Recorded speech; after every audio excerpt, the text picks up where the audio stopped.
Bonjour à tous. Alors, ce soir, on se retrouve avec une nouvelle question qui est: est-ce qu'il faut vouloir que tout le monde soit catholique? Est-il légitime de souhaiter que tout le monde devienne chrétien?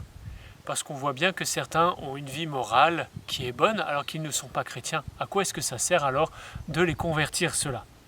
Puisqu'on évangélise, c'est bien qu'on souhaite que les gens se convertissent. S'il y a des missionnaires, c'est pour annoncer le Christ, pour que le plus de personnes possible puissent connaître Jésus. Est-ce que alors ça serait un travail en vain s'il n'est pas nécessaire que tout le monde soit chrétien? Alors notre objectif, notre but quand on évangélise, est-ce que c'est que tout le monde soit chrétien? Est-ce que c'est que tout le monde soit heureux? Est-ce que c'est que tout le monde se comporte bien? Pourquoi est-ce qu'on évangélise finalement? Alors, si nous, chrétiens, nous connaissons le plus grand bonheur dans notre vie, eh bien, nous ne voulons pas qu'il échappe aux autres. Est-ce que ça ne serait pas ça, notre objectif? La première chose que je voudrais voir avec vous, c'est qu'on n'est pas chrétien pour agir bien, mais on est chrétien à cause de notre relation à Dieu. Est-ce que le but de l'évangélisation, c'est que les gens aient une bonne vie morale? Est-ce que c'est vraiment ça qui est le plus important?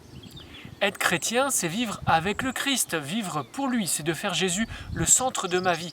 Parce que grâce à Jésus, avec lui, je vais pouvoir avoir un lien parfait et un lien d'amour avec Dieu qui est mon Père. Donc, ce n'est pas une question de morale d'abord. La question morale, elle va venir après. La vie morale, elle est une conséquence de ce lien avec Jésus. Vous donc soyez parfaits comme votre Père Céleste a dit, comme votre Père Céleste est parfait, a dit Jésus. Donc c'est parce que je suis enfant de Dieu que je veux bien me comporter, avoir une bonne vie morale. C'est parce que Dieu change ma vie que je vais bien me tenir, que je vais avoir des mœurs les plus propres possibles. Je vais vouloir vivre comme Jésus, aimer comme lui, me tenir avec les autres comme lui, à vivre en communion avec Dieu et avec mes frères comme Jésus lui-même l'a vécu.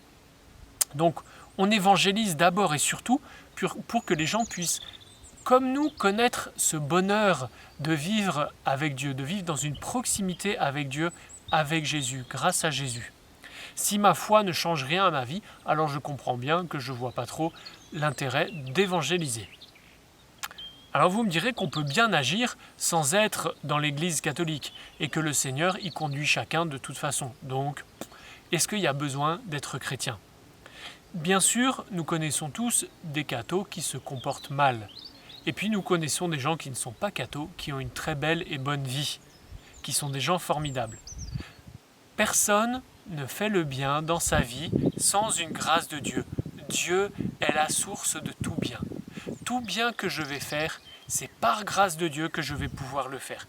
Donc même quelqu'un qui n'est pas chrétien est soutenu par Dieu dans ce bien qu'il fait. Il est fortifié par Dieu dans ses bonnes œuvres, même s'il n'en a pas conscience.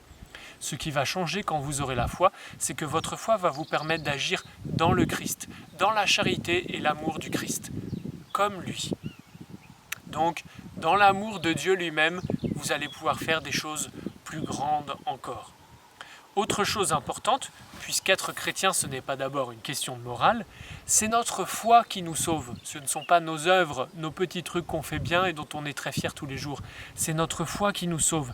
Le salut que nous obtenons en devenant chrétiens, eh bien c'est ce qui nous permet d'avoir part à la vie éternelle.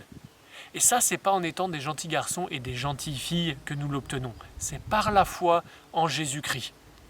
On ne mérite pas le ciel en faisant des trucs bien, mais en transformant notre vie en profondeur par la foi que nous avons en Jésus qui nous sauve.